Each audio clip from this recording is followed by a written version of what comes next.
وَإِن طَائِفَتَانِ مِنَ الْمُؤْمِنِينَ اقْتَتَلُوا، فرمایا کہ اگر تم دو گروہ یا پھر دو جماعتوں کو لڑتے ہوئے دیکھو، آپس میں لڑائی کرتے ہوئے دیکھو، من المؤمنین، اور وہ اہل ایمان میں سے ہوں، فَأَصْلِحُوا بَيْنَهُمَا، تو تمہیں چاہیے ان دو جماعتوں کے اندر، دو گروہ کے اندر صلح کرا دو۔ اللہ اکبر، تمہیں صلح کا حکم دیا گیا ہے، تمہیں ان کے اندر محبتیں ڈالنے کا حکم دیا گیا ہے۔ آج ہم وہ بھٹک چکے ہیں راہ راست سے کہ ہم لوگوں کے درمیان میں جدائیاں ڈالتے رہتے ہیں، تو حکم تو یہ نہیں ہے۔ فرمایا کہ وَإِن طَائِفَتَانِ مِنَ الْمُؤْمِنِينَ اقْتَتَلُوا فَأَصْلِحُوا بَيْنَهُمَا۔ اللہ اکبر، کتنی خوبصورت کلمات ہیں۔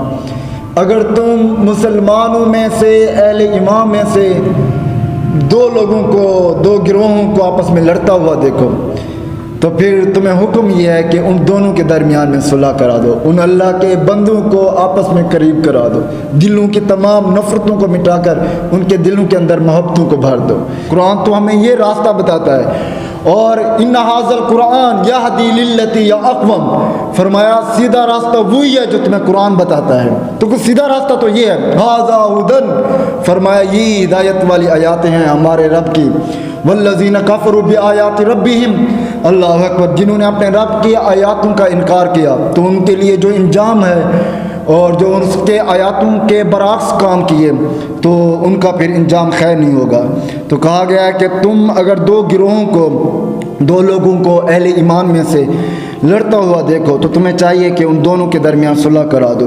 فَإِن بَغَتْ، پھر اگر کوئی زیادتی کرے، اِحْدَاهُمَا، ان دونوں میں سے ایک، عَلَى الْأُخْرَى، کسی دوسرے پر، دو گروہ آپس میں لڑے ہوئے تھے تو ایک گروہ جو تھا وہ دوسرے پر زیادتی کرنے والا تھا، ایک ظالم تھا اور ایک مظلوم تھا۔ اللہ اکبر، پھر کیا راستہ بتایا گیا؟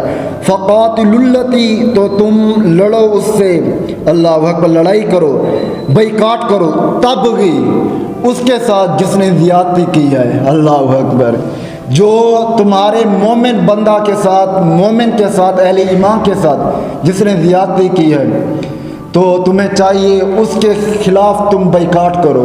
پہلے اسے کہو کہ میاں تم اصلاح کر لو اپنی، اگر وہ یہ بھی نہ کرے، وہ معذرت بھی نہ کرے، تو پھر تمہیں چاہیے کہ اس کے ساتھ بائیکاٹ کرو۔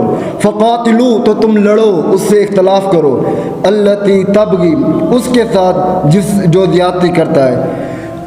کب تک یہ بائیکاٹ کرنا ہے اور کب تک اس کے ساتھ لڑتے رہنا ہے؟ حتی تفیء الی امر اللہ، یہاں تک کہ وہ اپنے رب کے حکم کی طرف پلٹ آئے۔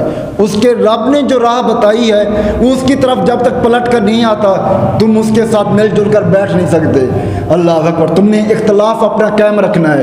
اس نے زیادتی کی ہوئی ہے کسی مظلوم پر، فَإِن فَاءَتْ، پھر اگر وہ پلٹ آئے، وہ اپنی اصلاح کر لے، اپنے لیے خیر کی راہوں کو اپنا لے، اللہ اکبر، شر کو چھوڑ دے، بھلائی کرنے والا بن جائے، وہ بھلائی والے راستے پر آ جائے، تو پھر ایسے کرو، فَأَصْلِحُوا بَيْنَهُمَا، پھر ان دونوں کے درمیان میں تم صلح کرا دو۔ اللہ اکبر، بالعدل، انصاف کے ساتھ، وَأَقْسِطُوا، اور پورا کا پورا انصاف کرو۔ ان اللہ یحب المقسطین، کیونکہ اللہ مقسطین کو، انصاف کرنے والوں کو پسند فرماتا ہے۔